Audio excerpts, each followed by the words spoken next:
how many people could have looked at Biggie and said, look, here's this fat dude with a lazy eye, with uneven skin, who doesn't even rap like he ended up rapping. He's like really hype when he raps, and say, listen, I'm gonna bet the bank on this guy. Yeah, but if it hadn't been Diddy, it would have been somebody. Not necessarily, no. I don't believe that. Not I don't believe necessarily. that. I don't believe when you're... I think Diddy helped mold Biggie into what he became. No, listen, when you're a force of nature, it's only a question of time.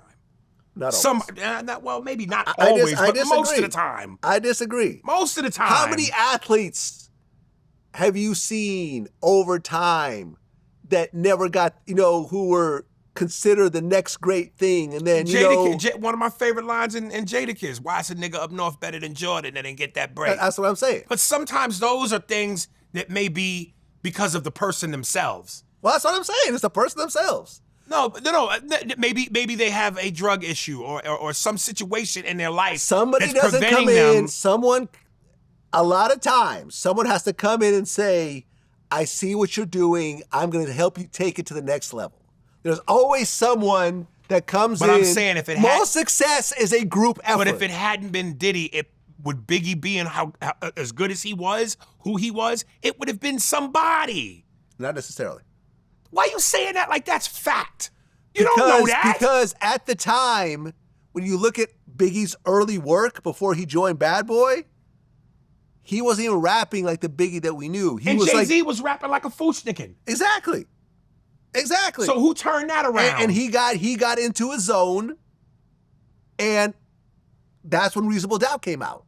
Okay, but nobody was responsible for Jay-Z going from a Fushnikin to so what much he Jay-Z. became. I mean, although you could say that Dame and Biggs probably had a hand in it to a certain degree. Well, we don't know that. We don't know that, but I think with Biggie, just like you don't know about P. Diddy and Biggie. You don't know. Well, no, but I have read a lot of interviews and seen a lot of interviews with Biggie. So, for example, like when Biggie, like basically Puffy came in and told him to slow things down, not yell as much, because Biggie was used to doing live shows. He's like, look. In the booth, it's a little bit different. But it's not technicality. No, it is, because you're going from what you do on the streets is different from what you need to do to sell albums, right? To make an album. So anybody that is in Diddy's position, whether it was Diddy or somebody else that discovered him, would have told him that. Right. Listen to Party and Bullshit. That was never a hit song. That was like an early song before he joined Bad Boy. That song was not the Biggie that we got to know. In fact, when Biggie did his album, I remember he was like, the first song was like Machine Gun Funk. And Puffy was like, nah, we're going to do Juicy. And he's like, Juicy, this is horrible. You're going to ruin my career. You don't know what the hell you're talking about. I'm leaving Bad Boy. But Biggie had the ability and the skill set to do that. Whereas Puffy put that song together. All right, but there's a reason he why took a this Murder guy Mook and that a was Loaded rapping Lux. a certain way. There's a reason why a Murder Mook and a Loaded Lux are battle rappers and can't make sellable albums. They don't have the ability to do that. Or they don't have the person to come in. They've tried. And help mold. They've tried. And help mold them into that. They've tried. You're probably right.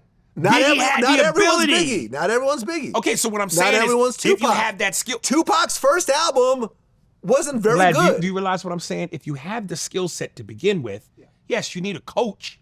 And once you get the coach, you win the championship. But when you don't if you never find the coach, if you're uncoachable, a lot of people are uncoachable. A la a Murder Mook or a Loaded X, or Loaded Lux. But if you have the skill set that Biggie had and you're coachable, yes, you could interchange P. Diddy with, I don't know who the top producers are in music, but whether it was a Jermaine Dupri or whether it's a P. Diddy or whether it's I don't know, who's another big producer in music? Dr. Dre. Dr. Dre. If you get DJ Premier, it goes on and on. Timberland, it goes on and on. If you put any one of those coaches with Biggie, if he's coachable and has the skill set, a star is born. Why does that fall solely on Diddy? Because sometimes you have to have the combination. Sometimes you have to have the person and the talent to come together and make that team. Okay, and it just so happened to be Diddy. I don't know. A lot of times you see this over and over again. Like you see, for example, Eve was first signed to Dr. Dre. Dr. Dre didn't really know what to do with her. It wasn't until she got with like Swizz Beatz and Rough Riders that they were like, okay, now we know what to do with her. And they got her in her pocket and they got the right sound around her and she became a star. But Dre had her first. Didn't know what to do with her. Not everyone will work with everyone. People like to downgrade the team because, here's the thing, especially entertainment, everyone likes to feel that they are everything. They don't realize, like a Dame Dash, I think is a great example. Like, Dame Dash, listen, he helped build Rockefeller. He's the one who signed Kanye. I get it. But when Rockefeller broke up and Jay was no longer in the mix, Dame hasn't done anything in like 20 years. So is that more attributed to Dame's own doing or not having Jay-Z? Not having Jay-Z. You see what I'm saying? The two of them were a pretty good team together. But so how is it that they could? How is it that they Jay continued to be successful, but Dame was not. Okay, so how is it that they could disperse, and Jay keeps ascending, while Dame is I wouldn't say stagnant? Jay keeps ascending. I think Jay managed to tread water pretty well musically, and the business actually. I'm not a businessman. I'm a businessman. Right. Jay-Z is a full-fledged business. I get it, but music-wise, after Rockefeller broke up, all of Jay's best albums happened during the Rockefeller days, right or wrong. 444 was a good album.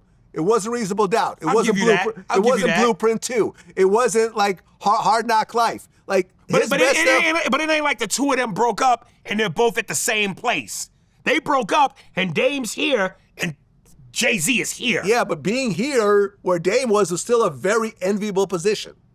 He had a lot of clout. I'm just saying. He had a lot of respect. He had money at the time. I'm just saying. Ultimately, he wasn't able to pull it off by himself. Okay, so exactly. Right? So I'm just saying in terms of once the breakup happened, what do you attribute to the higher and the greater success? Jay-Z. I would say it's Jay-Z. He's the golden goose. I think Jay-Z is an interesting case because I think Jay is one of those people I think would have done well regardless of where he went. I think Jay has an intelligence level and a skill level. That's what I'm saying about Biggie. Like I think whether it's Diddy or whoever, Biggie would adapt.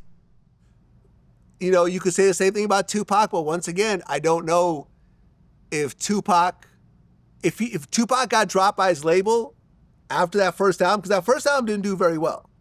Like Brenda's Got a Baby was pretty cool.